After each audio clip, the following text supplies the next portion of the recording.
Assalamualaikum warahmatullahi wabarakatuh. Kami dari kelompok 1 akan mempresentasikan hasil dari diskusi kami mengenai bahasa Tools of Science dalam materi asam basa.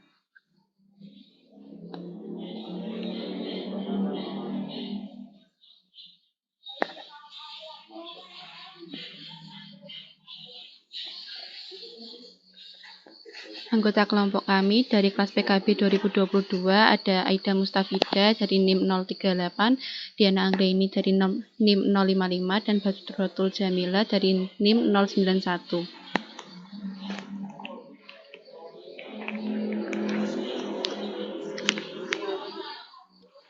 Oke, selanjutnya kami akan menjelaskan tentang definisi bahasa.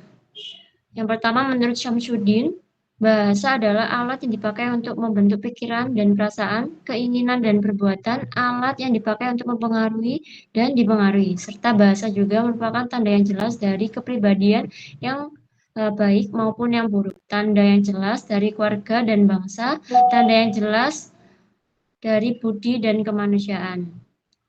Yang kedua, menurut Russell, bahasa merupakan dunia simbolik. Menurut Wing, dikarenakan memiliki kesesuaian realitas dan fakta. Yang ketiga, menurut Wittgenstein, bahasa merupakan gambaran realitas dan oleh karena itu agar bisa dalam mengungkapkan struktur realitas memerlukan waktu, sistem, simbol, bahasa yang memenuhi syarat logis sehingga satuan-satuan dan dalam bahasa berwujud dalam proposisi-proposisi. Selanjutnya,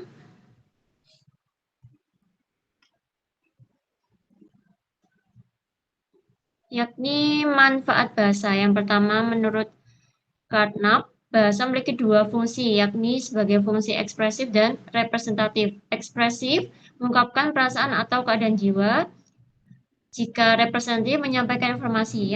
Yang kedua ada Halliday, dikutip dari Brown, bahasa memiliki tiga fungsi, yakni fungsi interaksional, membangun dan menjaga hubungan sosial, fungsi personal, mengungkapkan emosi dan kepribadian, dan yang tiga fungsi imajinatif, menciptakan ide atau cerita. Yang ketiga secara umum, yakni fungsi bahasa terbagi menjadi tiga, ekspresif, yakni terarah pada pembicara, konotatif, terarah pada lawan bicara, dan representasional, terarah pada objek lain di luar pembicara dan lawan bicara. Yang keempat, fungsi tambahan, yakni simbolik, dominan dalam komunikasi ilmiah dan afektif, menonjol dalam komunikasi estetis. Selanjutnya,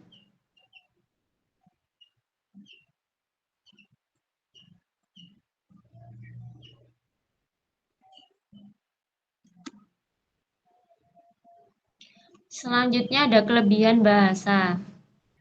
Yang pertama, bahasa dapat mengkomunikasikan tiga hal, yakni buah pikiran, perasaan, dan juga sikap. Dengan menggunakan bahasa, orang dapat mengkomunikasikan perasaan mereka dan mengetahui apa yang mereka rasakan. Mereka juga dapat mengetahui apakah seseorang sedih atau senang juga melalui bahasa. Kemudian bahasa dapat digunakan untuk memberitahu orang lain sesuatu yang diketahuinya. Dalam proses berbagi, manusia memperoleh pengetahuan baru, mengetahui sesuatu yang sebelumnya tidak diketahui. Kemudian bahasa diperlukan manusia sebagai alat komunikasi atau fungsi komunikatif dan alat budaya yang mempersatukan manusia yang menggunakan bahasa tersebut. Gitu. Selanjutnya, terdapat kelemahan bahasa. Kelemahan dari bahasa yakni jika dilihat dari multifungsi bahasa, bahasa memiliki berbagai fungsi yakni ekspresif, konotatif, representasional, informatif, deskriptif, simbolik, emotif, dan juga afektif.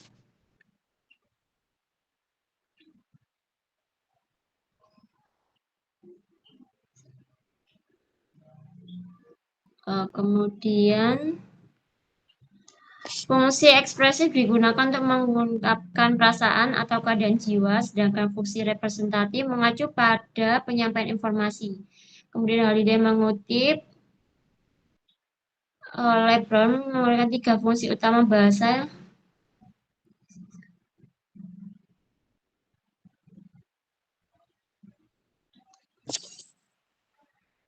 Yang kedua, ada kesulitan ilmuwan, yakni sulit menghilangkan faktor emotif, afektif saat menyampaikan pengetahuannya.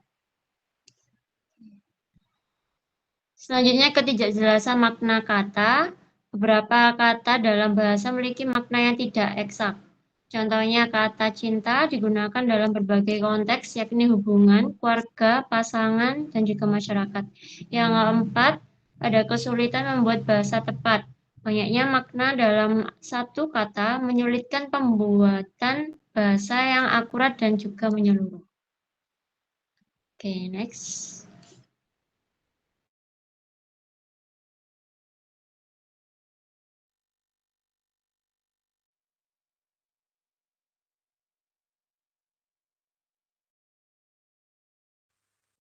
Baik, selanjutnya kelemahan bahasa yang lain, yaitu bahasa acapkali bersifat sirkular atau berputar-putar. Menurut Jujun, seperti kata pengolahan yang didefinisikan sebagai kegiatan yang dilakukan dalam sebuah organisasi, sedangkan kata organisasi didefinisikan sebagai suatu bentuk kerjasama yang merupakan wadah dari kegiatan pengelolaan.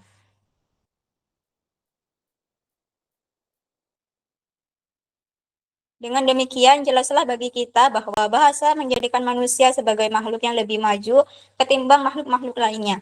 Kelemahan-kelemahan bahasa yang disebutkan tadi barangkali akan ditutupi oleh kelebihan-kelebihan dari 3 sarana berpikir ilmiah lainnya, seperti logika, matematika, dan juga statistika.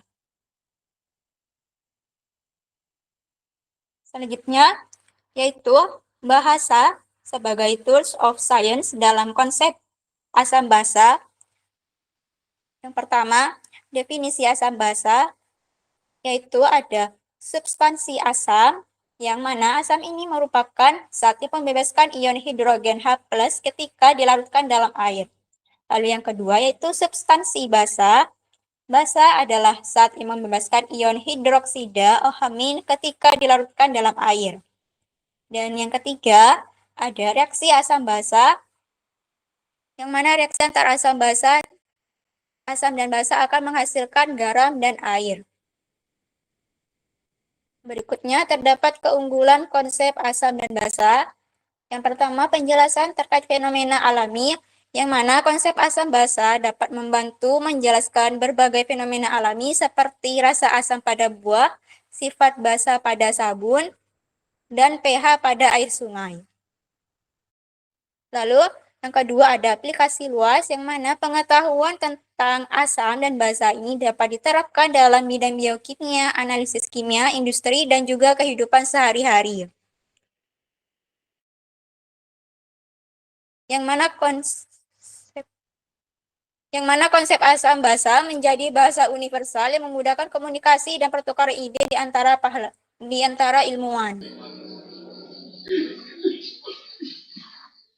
Selanjutnya ada kelemahan konsep asam dan basa. Yang pertama ada definisi yang terbatas. Nah, definisi asam basa yang hanya berdasarkan pada pelepasan ion H+ dan OH- kurang mencakup banyak zat lain yang memiliki sifat serupa. Selanjutnya, kekurangannya adalah kurang komprehensif. Konsep asam basa tidak menjelaskan secara rinci interaksi dan reaksi yang terjadi pada tingkat molekuler. Selanjutnya ada potensi miskonsepsi. Pemahaman yang terbatas dapat menimbulkan miskonsepsi di kalangan siswa dan mahasiswa. Next.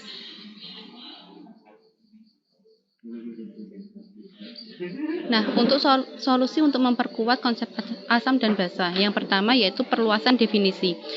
Hal ini mengadopsi definisi asam basa yang lebih komprehensif seperti definisi Lewis yang mencakup penerimaan dan donasi pasangan elektron. Kemudian ada pendekatan molekular, menekankan pada pemahaman pada tingkat molekular termasuk pada ikatan, polaritas, dan interaksi antar asam dan basa. Yang terakhir ada pembelajaran interaktif dengan menggunakan metode pembelajaran aktif seperti demonstrasi, simulasi, dan studi kasus untuk memperdalam pemahaman konseptual.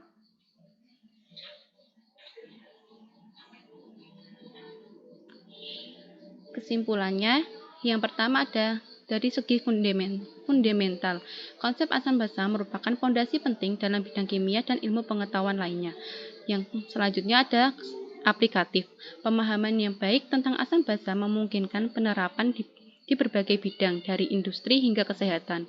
Yang terakhir ada komunikatif. Konsep asam basa menjadi bahasa yang memfasilitasi komunikasi dan kolaborasi di antara ilmuwan. Next. Berikut ini referensi yang kami gunakan untuk merancang presentasi pada hari ini.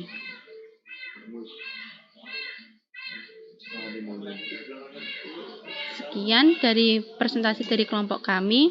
Terima kasih, kurang lebihnya kami mohon maaf.